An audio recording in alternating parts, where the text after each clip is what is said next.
morning, everyone. We are the Group 10, and today we will talk about the violence in our society. This will be further discussed by Mr. Sabado. So, good morning, class. So, I am Arturo Sabado, and today I will discuss about the violence in our society and violence in our society and prevention. So violence in our society, common violent acts, individual assaults, bullying, shootings, increasing violence in communities often due to lack of conflict resolution skills. Firearm availability escalates lethality of violent acts, and violence impact victims, families, and communities. So, violence is a big problem in our society. It may affect your individuality, your families, and your communities. So, some reasons why violence happens, it includes the people don't know how to resolve.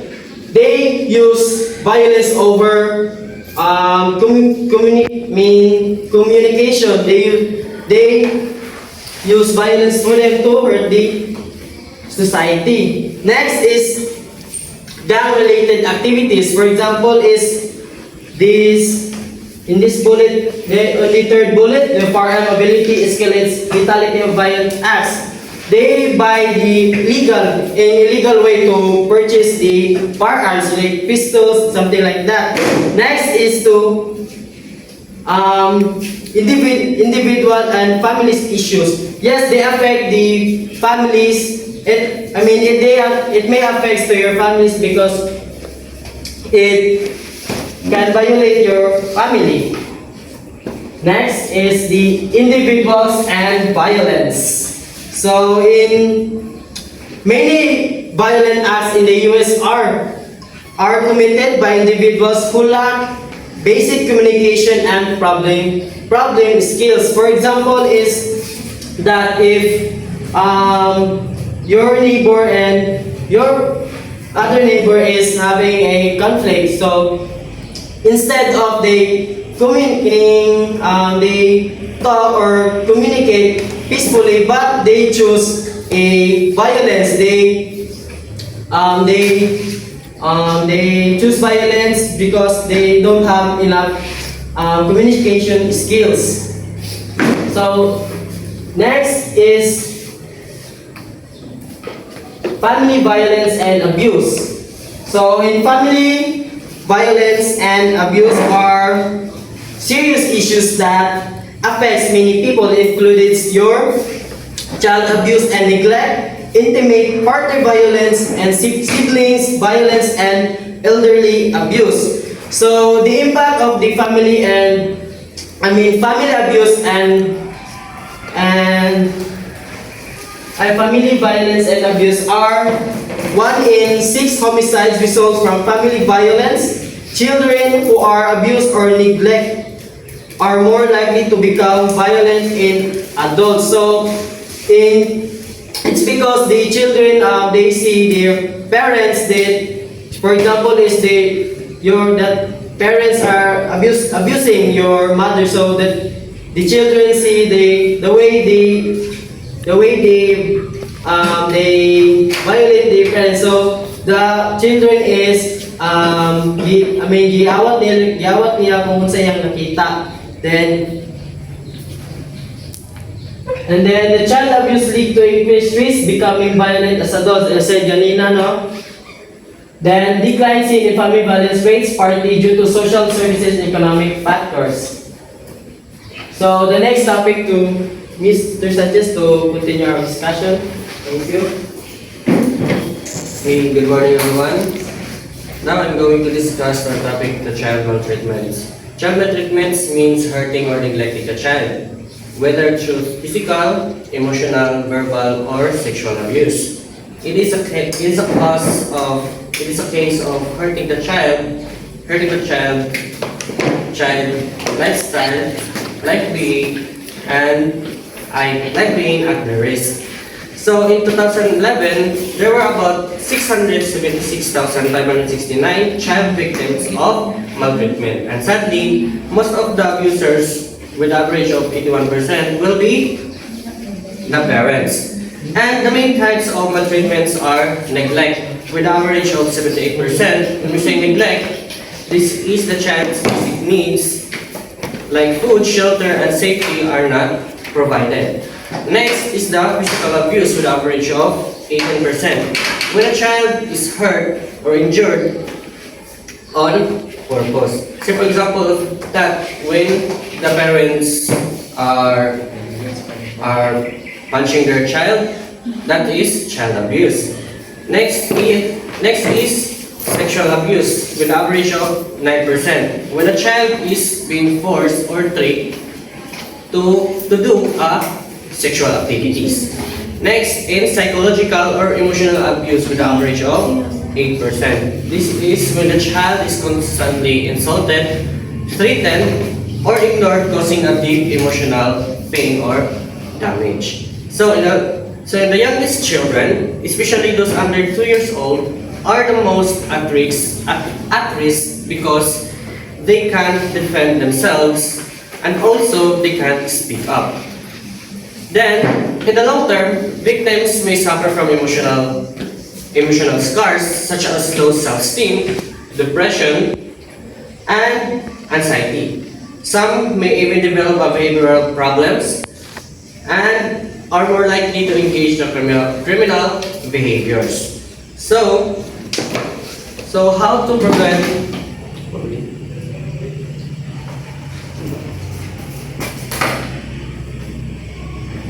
how we're going to prevent the child maltreatment? So preventing the child maltreatment starts with a quick action and reporting.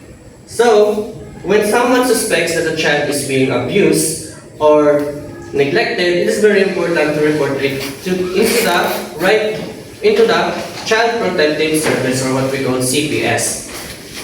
Now, the CPS helps to protect the children and supports the families by offering important services such as the parenting educations. When we say parenting educations, which means educating the parents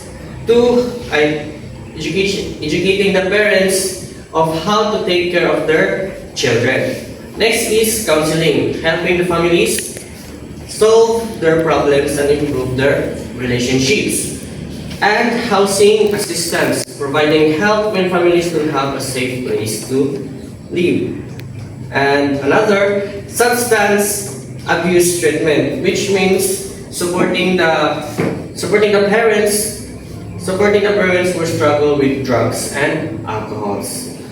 Now, the professionals like teachers, doctors, nurses, and police officers play a key role because they are often the first to notice signs of abuse and are required to report them.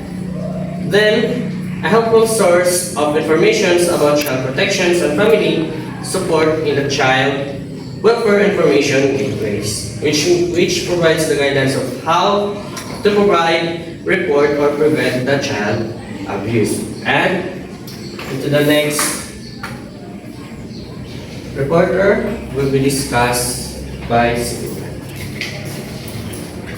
So good day everyone, I'm Annalise Suban and I'm talking about elder maltreatment. So what is elder maltreatment? So it is hurting or neglecting or taking advantage to those elder people. So there are types of elder maltreatment. So first is physical abuse. So this happens when someone hit, push or shake or uses physical force to elder adults, and it can cause them injury and uban po is ma-break ilang bones because they are dali na kay ilahang mga bones because they are mga tigulang na. And then sexual abuse. This any unwanted sexual contact or behavior towards an elder. And next is emotional and psychological. So, emotional and psychological, Example is when you're shouting and insulting or threatening the elder adults. This hurt their emotional and it can lead them to mental illness. Then next is financial abuse. This is very necessary to those elders because they're kanang mga ilahang mga ari-arian or ilahang mga pamana is kanang ginakuha sa ilaha without their permission, and to those mga abuser nila are family members sa gyapon nila. Then neglecting, this happen when their caregivers is nag-fail to give them proper care such as giving them food, medicine, and other that needed nila sa ilahang health. Then abandonment, which is their family have their own lives na, and then the older one is feel nila ang abandonedness. So who is the usually committed this elder abuse? So a study showed that over 50% of elder abuser are the family members such as their child, their grandchild, and uban po ilahang husband or ilahang wife. This often happen because their elders depends on them. So mga abuser nila dili na makapalag ang mga elder because ang mga elder is nakadepend na sa ilaha. And then effect of maltreatment sa mga elders, which is physical injury, stress, fear, anxiety, and depression. And then loss of their money and property. And in severe, it may lead them to death. Then prevention.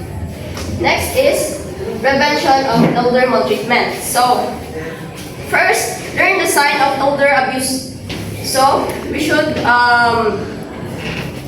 if we suspect abuse, we should report to the higher authority para ma-help na to ang mga elder ones. Then, understand the risk factor of preparatory and providing caregiver educator and stress management and emotional support can reduce the risk of abuse. Then, use the National Center for Elder Abuse. This center provides information resource and guidance about elder abuse. They offer educational materials, statistics, and way to prevent abuse.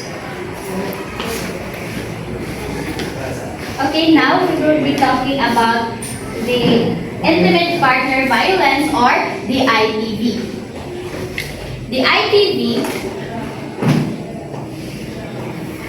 IPV refers to the physical, sexual, or psychological harm by your current or your former partners.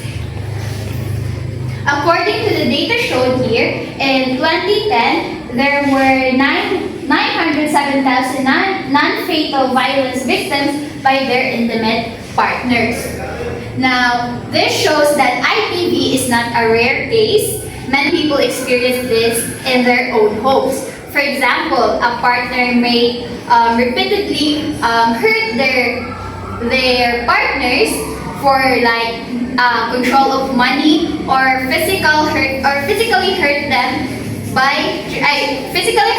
during arguments. Now, this all falls into the IPV or the intimate partner violence. So, understanding what IPV is, this help us to identify the warning signs early and help us to prevent those abusers. Next is the IPV affects both men and women, but based on research, women are the most sila ang mostly ka-victim sa IPV.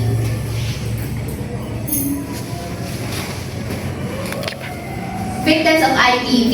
Now, in US, there were 5.8 billion cases each year for the treatment, which shows that the problem affects society.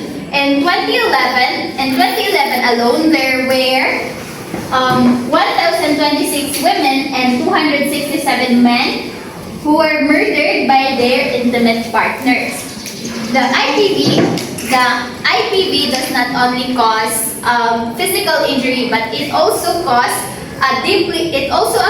deeply in our mental health. According to the World Health Organization in 2022, preventing IPV greatly affects the mental well-being of a person. Now, this reminds us that violence at home can be a life-threatening and has a long-term effect on a person. Next is the risk factors and dynamics of the IPV. This group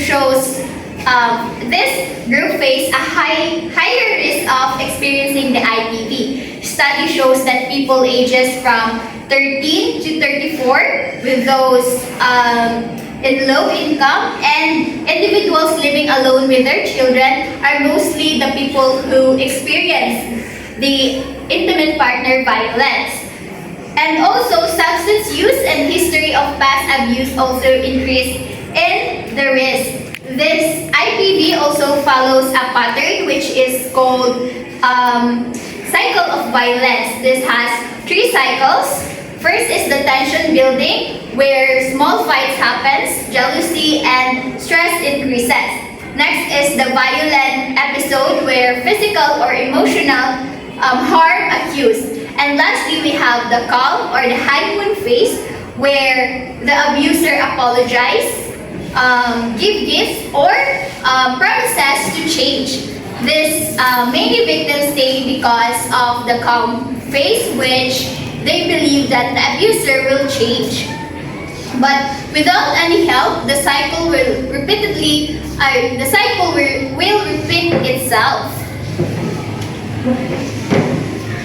Next, this slide shows the additional risk factors, or the IPV risk factors confirmed by the CDC in 2024. Low income, unemployment, substance use, and history of abuse are the major contributors of the IPV. These factors often create stress or instability in relationship, increasing the chance of violence. The CDC also explains that IPV usually develops over time through repeated patterns. These factors often create stress, and for example is a partner may start controlling in small things like checking messages and then gradually escalate into a threats or physical harm. So understanding these patterns help us identify abuse early and encourage individuals to seek help before the violence becomes severe. So the next topic will be discussed by the next group. Once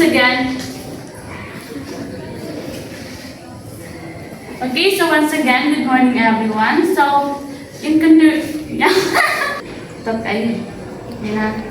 once again, good morning everyone. So, in continuation of Group 10, so we are Group 11. So, today we will discuss about an important topic that can affect not just students, but also the teachers, parents, and the community as whole.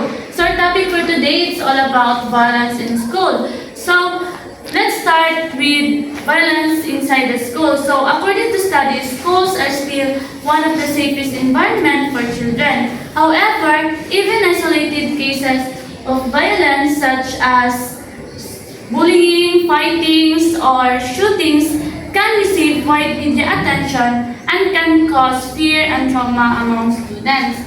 So, this raises questions. How safe are our schools really? So, to answer this, government and communities have worked together to create a program that promotes peace, security, and mental wellness in school. So, one of the most notable programs that they create is the Safe School Initiative or Healthy Students Initiative. So this program is joint effort by 3 U.S. departments. So the Department of Education, the Department of Health and Human Services, and the Department of Justice. So together, they aim to help the schools and the communities to prevent violence and support mental health and yes, and build a safer learning environment. So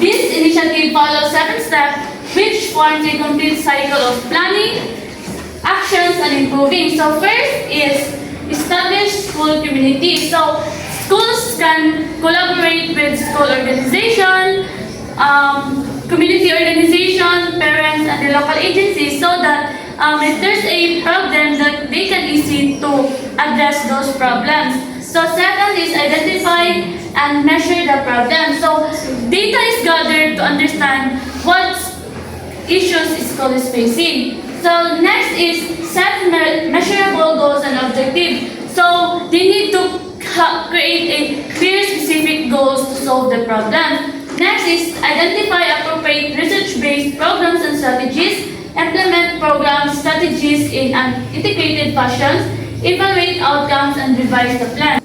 So to make sure that every plan is complete, the SS or HS initiative focuses on main six elements. So first is a safe school environment. So ensuring that every student secured and feel protected. Next is alcohol, drug, and violence prevention program. So first pa lang, ang student, first pa lang, educating, intervening early to prevent risky behavior.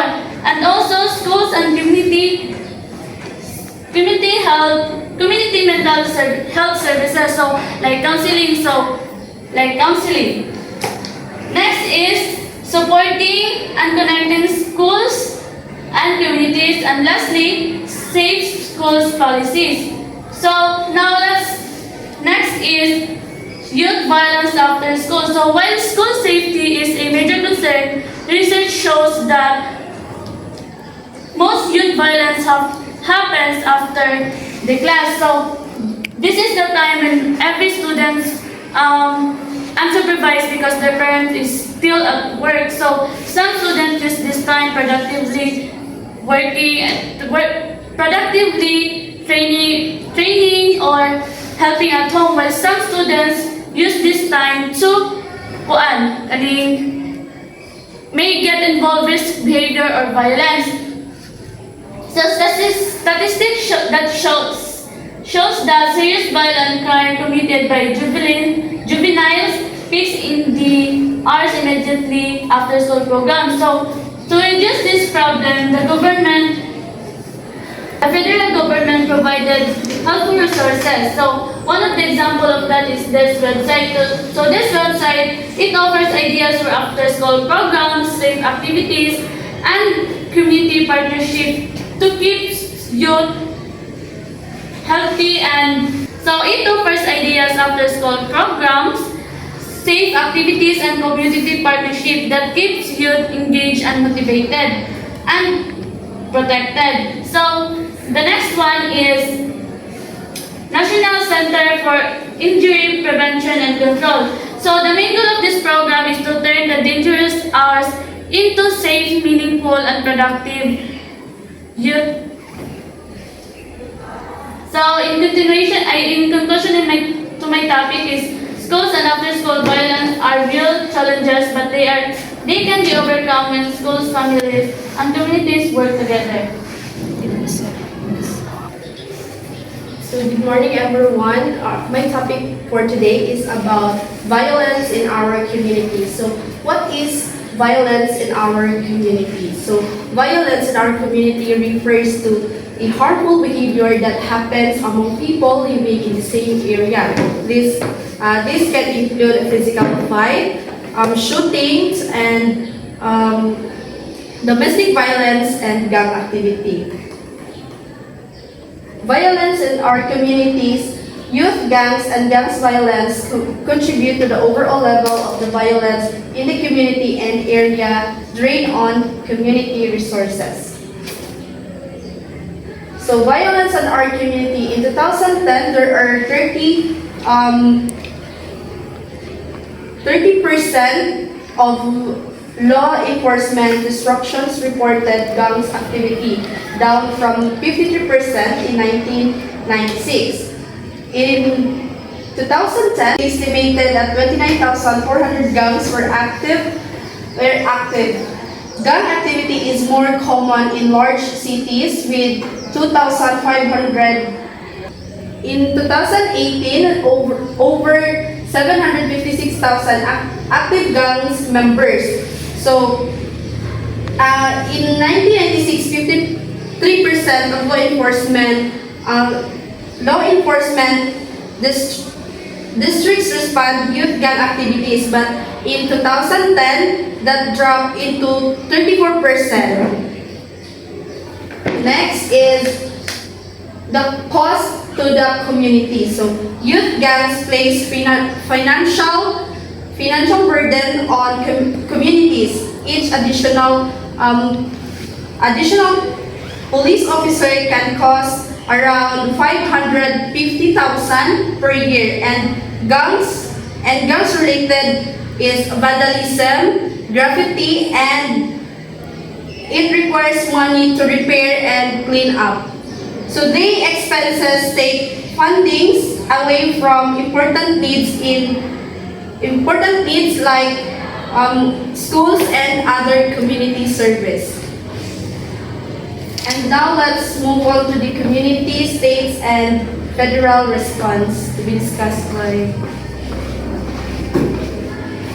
Now let's proceed to the community, state, and federal response. So communities address gang-related violence through a combined approach involving a law enforcement, education, diversion, and program. So there are four in community response, which is law enforcement, education programs, schools, and diversions activities. So first is law enforcement. So law enforcement is the target on the illegal gangs like drug use, weapon use, or the vandalism. Second is the education program. So this is the to teach children, parents, teachers, and community to give awareness about the gang activities. Third is school. So the school is to offer the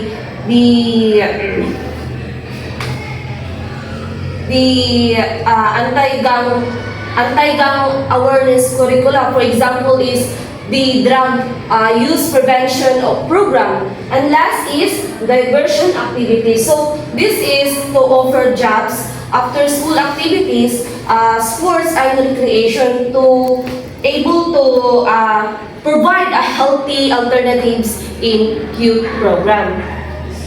And now is state response. So most, if not all, states have agencies with programs aimed at preventing or reducing the level of injuries caused by intentional violence by searching the internet using the word injury prevention or violence prevention.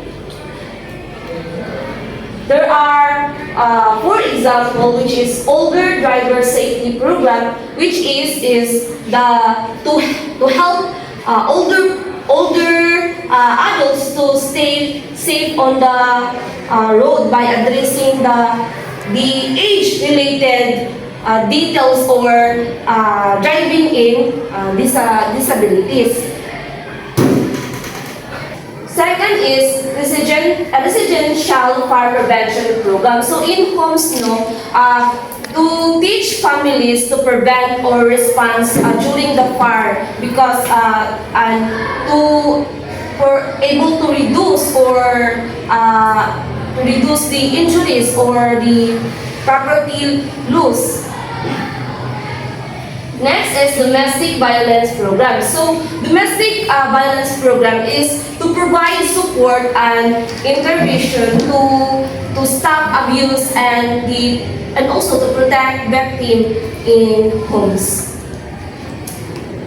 And now is federal response. several federal agencies house programs aimed at preventing or reducing the number and seriousness of intentional and unintentional injuries. There are four, which is child abuse and maltreatment. So, child abuse maltreatment is the initiative to protect children in harm. Second is falls among older adults. So, this is a programs to reduce injury risk in aging population. Third is youth violence. So, youth violence is to prevent programs targeting in school, communities, and families. And last is aim-related injuries such as kanang mga mapakan o mga hayop like dogs or cats. The Office of Justice Programs is a federal agency dedicated to improving public safety by supporting law enforcement. So there are five. First is crime and victimization. So this is called tracking trends and impacts on the community. Second is gang-related activity to supporting initiative to reduce gang violence. Third is substance abuse and crime. So this is to addressing links between drug or use the alcohol or the criminal behavior. And last is juvenile justice. Mauna sila ang to promote fair and effective programs for the youth involved in the mga justice system. And last is correction systems. Kani ay to improve ang atong mga rehabilitation, re-entry, and management and incarcerated population. So in conclusion, intentional injuries resulting from interpersonal violence so remain a national as well as a community at the federal level to help and serious of violence-related injuries. It is up to each concerned citizen to make sure that his or her own community is taking advantage of these resources.